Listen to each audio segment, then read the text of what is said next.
Walk into the kitchen of most households and you're likely to find things like Heinz Ketchup and Hellmann's Mayonnaise. But what's really in them? We're going to be talking to certified holistic nutritionist Karen Langston today from Phoenix, Arizona to find out a little bit more. So hello again, Karen. It's lovely to have you back with us. Thank you for joining us. Oh, it's a pleasure to be here, Harriet. Thank you so much for inviting me back. I'm excited. Me too, and I can see it looks very sunny where you are. We're very jealous because we've got rain in England. Well, I send you some of the sun and heat from Arizona to England. I know Oh, you could please use do. it. Yeah, we really could. Last time we spoke, we talked about food labels, and today I think it'd be great if we could get a little bit more specific and look at some of the things that most households, certainly in the UK, have in their cupboards, and go through the ingredients to see actually what we're really eating and what's good and what's bad for us. Sure. Yeah, that sounds like fun. Okay, so why don't we start with good old Heinz ketchup? Now, we've both got a copy of the ingredients, so what I'll do is I'll read them out and then we can go through it that way. So Yeah. this is like regular Heinz ketchup, and like we spoke before, it's not necessarily the nutritional information that we should be looking at, it's the ingredients underneath that. Yes, absolutely. You Okay, got so it. the ingredients on this says tomatoes, 148 grams per 100 grams of tomato ketchup, spirit vinegar, sugar, salt, spice and herb extracts containing celery and spice. That's about it, right? Yeah, that's what it says on there.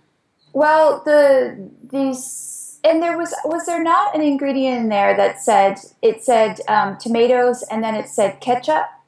Yeah, after tomatoes it says in brackets 148 grams per 100 grams of tomato ketchup. So that's all it says on that part. There's more Yeah. information, nutritional information, but that doesn't specify the ingredients. Well, one of the things I want to say that's really interesting between the UK and America is Mm. that you put the percentages. We don't have that on our label, so there's Oh, no do you not? percentage. So no, Okay. not at all. So I thought that that was really interesting, and I know that that will show up on some of the other ingredients. But Hmm. the second ingredient in the ketchup is sugar. Yes. And so that means that there's a lot of sugar in that product. Hmm. The other problem is we don't know what type of sugar that is. No. Most of the sugar is coming from what are known as sugar beets, and sugar beets are highly genetically modified. Right. Not So good. we are inadvertently taking in GMOs Hmm. without our knowledge. Now, there's a lot of controversy with GMOs. I happen to be anti-GMO just because of a lot of the research that I've done. But what Sure. we're finding with the GMOs is that it's causing a lot of gastrointestinal problems and leading to other things. It has the ability to disrupt our intestinal microbiome. And so, the research is showing that if our intestinal microbiome is disrupted, that can lead to secondary illnesses and diseases and those kinds of things. Sure. I think a lot of people in the UK would go along with that too. You know, GMO isn't a great thing. Yeah, So, absolutely. There's also mm, salt in there. And so this is probably just your average table salt or running salt. It just depends on where you live. There's different names. yeah. Uh-huh. But it's just a source of sodium. And so Hmm. most of our table or running salt Hmm. has basically been mined.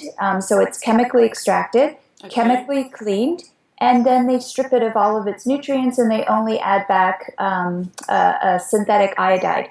So Oh, we're okay. not taking in any of the minerals that we need into our body. Hmm. And so this type of salt isn't going to be a health benefit for us, we could Hmm. say. That's really interesting. So, I mean, since sugar comes up quite high, you know, at the top of the ingredients list, that means that there's more sugar in it than ingredients that are listed further down. That's Absolutely. right. So, Okay. so anything that you see on a label, Hmm. whatever's the first ingredient will have the most in Okay. comparison to the one that's at the bottom. That would Okay. have the least amount inside that Hmm. bottle. Yeah. But what about the fact that when it says sugar, we know there's a lot in it, but we don't know exactly how much. So do we then go to the nutritional information to check exactly the percentage of sugar in the product? Or how does that Yes, work? yes. I mean, I guess the label could somewhat be helpful, but Hmm. like we discussed last time, is that when you look at that nutritional label, Hmm. yes, you can look at the sugar and the salt content, but you also have to look at the serving. So Sure. maybe, and I don't know what it is on ketchup. Let's say it's only a half a teaspoon. Yeah. Who puts a half a teaspoon of ketchup on their fries, right? No, a bit more. Exactly. Okay. All right. So they can work it out, but obviously there's a lot of sugar, and that's a bad thing. Yeah, Okay. absolutely. So moving on to Hellmann's mayonnaise, because that's another sort of staple product in the British household anyway. Yeah. So going through the ingredients on that one, it's got rapeseed oil, 78%, water, pasteurized free-range egg and egg yolk, 7.9%, spirit vinegar, salt, sugar, flavoring, lemon juice concentrate, antioxidant, calcium disodium EDTA. Can you talk us through Well, that? yeah, let's talk actually about the first one, which is rapeseed oil. Okay. Rapeseed oil comes from, and I apologize on behalf of all Canadians. Unfortunately, this is something that came out of Canada, but Okay. rapeseed oil actually comes from the canola seed. Mm-hmm. And canola oil is actually, let me say, the canola oil is actually made from the rapeseed, which is part of the mustard family. So it is Okay. an actual plant. However, it was never meant for human consumption.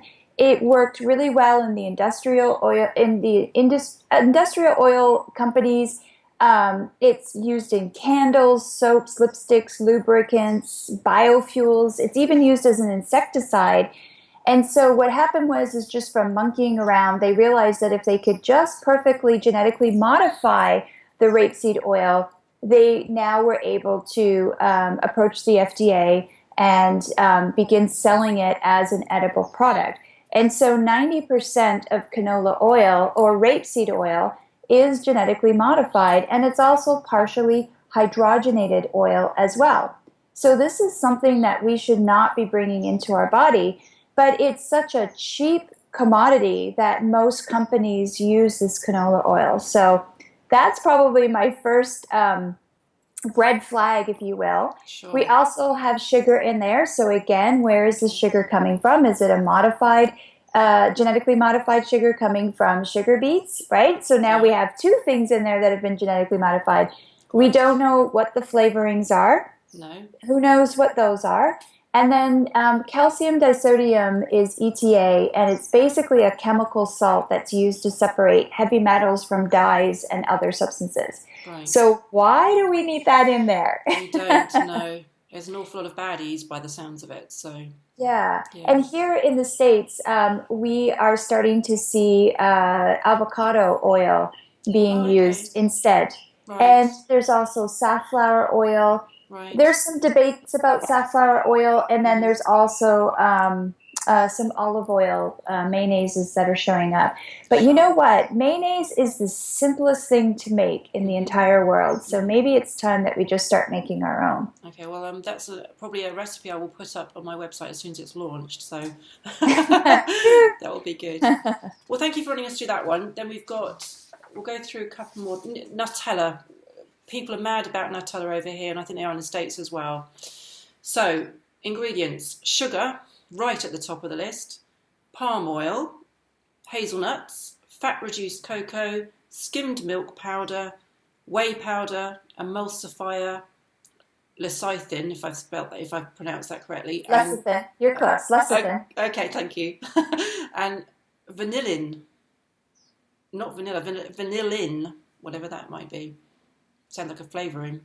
Yes, I'm Mm, not quite sure what the vanillin is. That kind yeah, of threw me okay, for a loop as well. yeah, The other thing that was on the Nutella, by the way, is huge here in the United States. And okay, the reason why is because chocolate and nuts are like number one, because chocolate okay, is about wanting love and nuts are about wanting to have fun.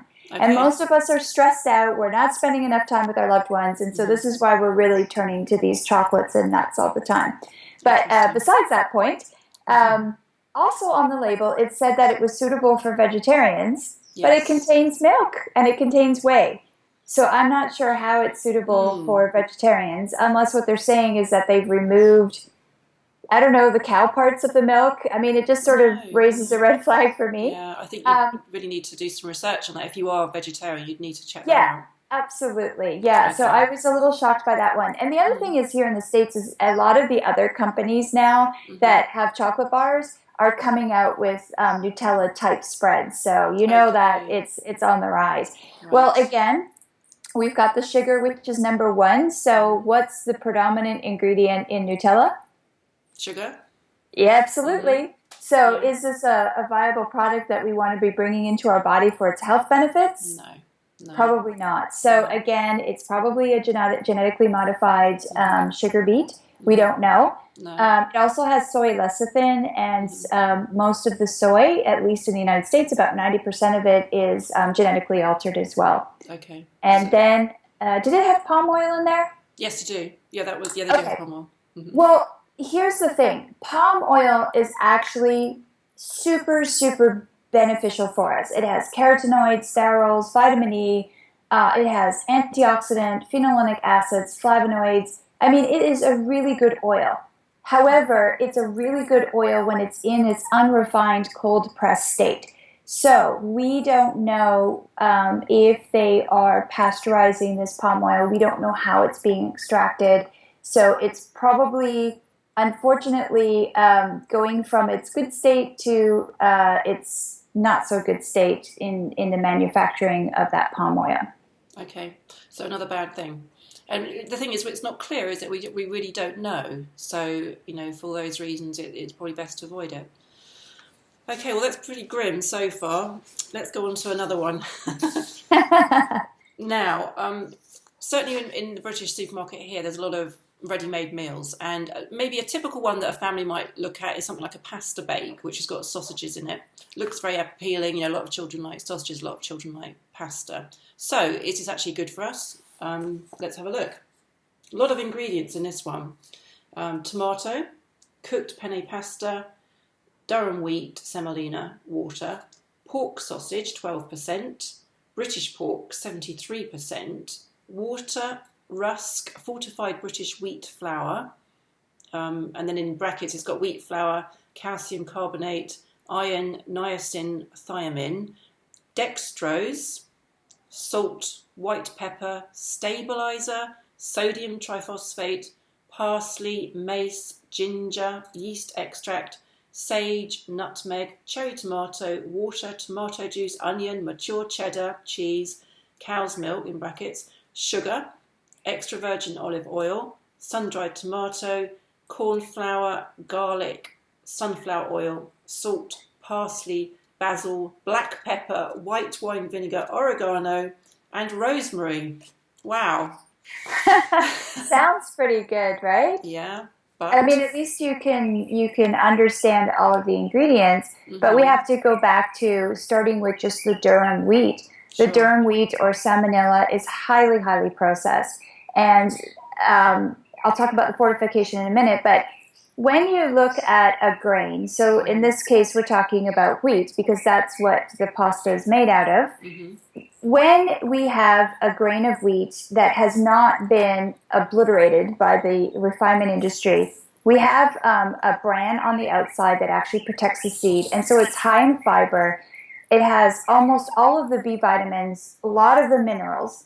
And then we have the germ inside again, which has lots of B vitamins, vitamin E, lots of minerals, and also has phytochemicals. Mm-hmm. Then we have the white starchy part, which is the endosperm and is mostly carbohydrate, if any, tiny bit of protein, and maybe some B vitamins if we're lucky.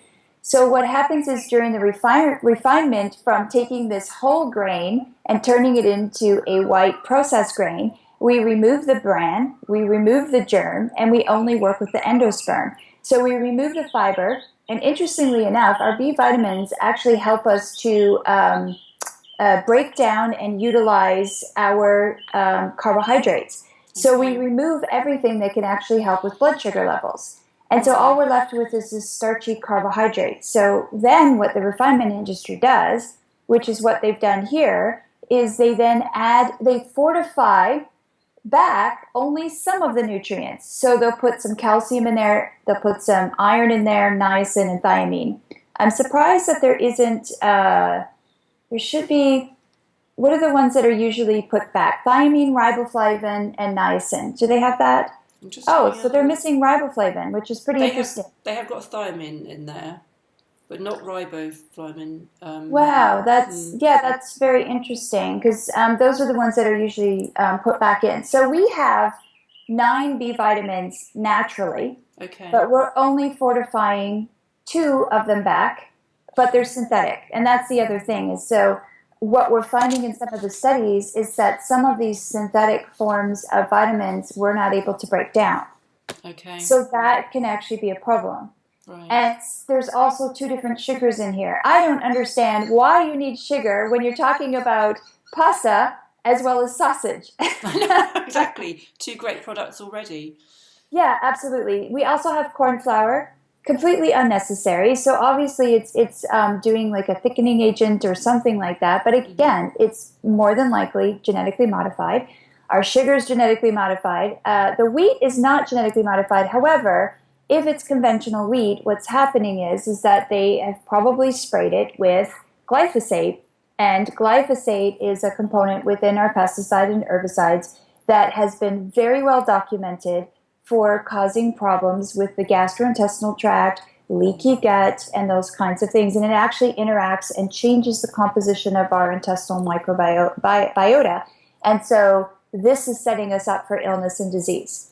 Okay. So just looking at this, the interesting thing is you can really read the ingredients, Hmm. but unfortunately, once you dig a little bit deeper, you can see that this is Yeah. probably not as healthy as making your own. No. And then I thought it was really interesting, and I love that they do this because it Mm. really, I wish we did this, how it says pork sausage 12% and then Right. British pork 73%. My question is, what the heck is 12% of that pork sausage? Yeah. I'm thinking that it's probably the ground up parts that we can't use and Hmm. sell. And Right. so a lot of times they find ways of just grinding those up. So I don't Yeah. know what that is. No, I mean That's, it's just it's jargon to a lot of people reading that. They just glaze over because as you say, what is that? yeah. And we don't have a patch of knowledge that you have, so it's just not very Well, clear. and we think it's normal.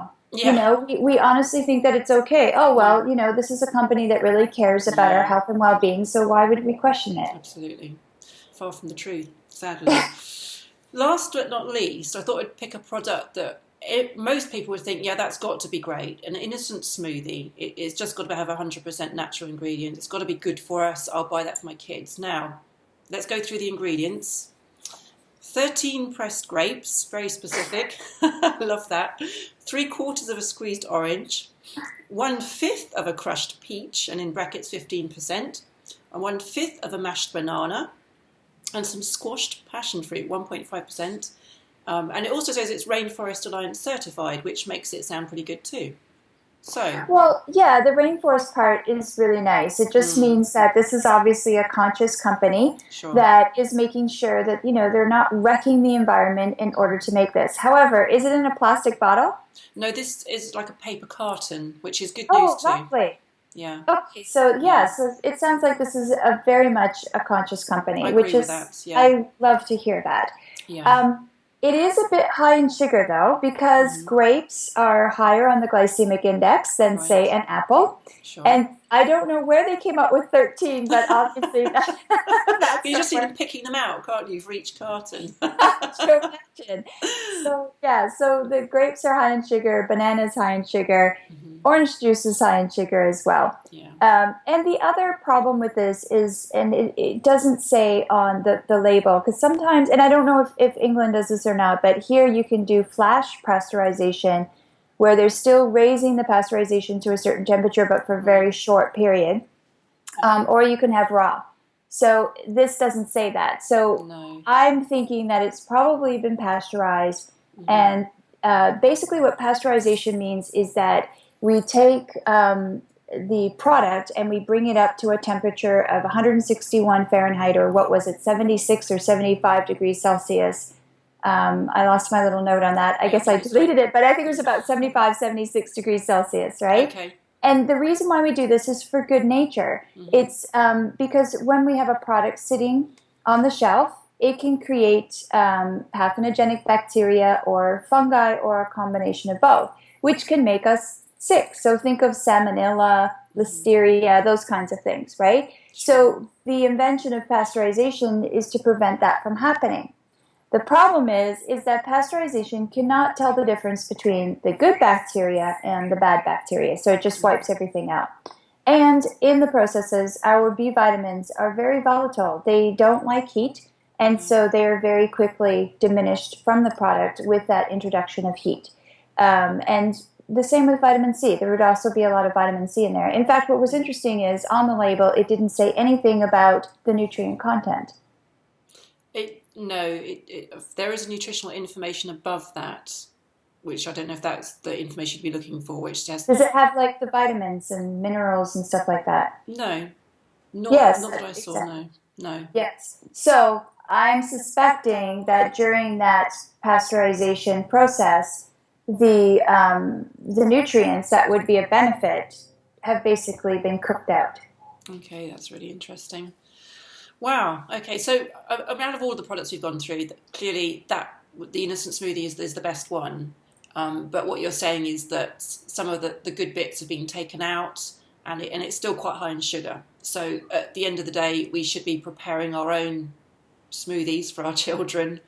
And look for berries. Berries are very low on the glycemic index. Apples are low on the glycemic index. But at least they're mashed, which means they're pureed. So that means you're using a blender. So at least all the fibers are in there, as opposed to a fresh pressed juice that has all of that removed. So the smoothie would definitely be, out of anything, the most benefit. Fantastic. Oh, it's been absolutely fascinating, Karen. Thank you so much. And hopefully we'll sort of educate the population in the UK as well as America about what really they should be looking at, and really to encourage them to make their own snacks from scratch and their own foods from scratch, rather than buying all these processed foods and junk. Yeah, absolutely. Yes, let's get back to homemade. Yeah, absolutely. Karen, before you go, where can people find out more about you? Oh, yes, absolutely. Thank you. They can just go to my website. It's my name, KarenLangston.com. And my last name is Langston, KarenLangston.com. Works Fantastic. For me. Lovely. Well, thanks so much for joining us again today, and we'll hope to catch up with you again very soon. Awesome. Have a great day. And you. Bye, Karen. Bye. Fantastic. That was Karen Langston talking to us today from sunny Phoenix in Arizona in the United States. And if you've got any more questions that you'd like answered about nutrition or anything else to do with your well-being, then please get in touch. Harriet, HARRIETT, at wellbeingexaminer.com. And in the meantime, please stay happy, healthy, single mums.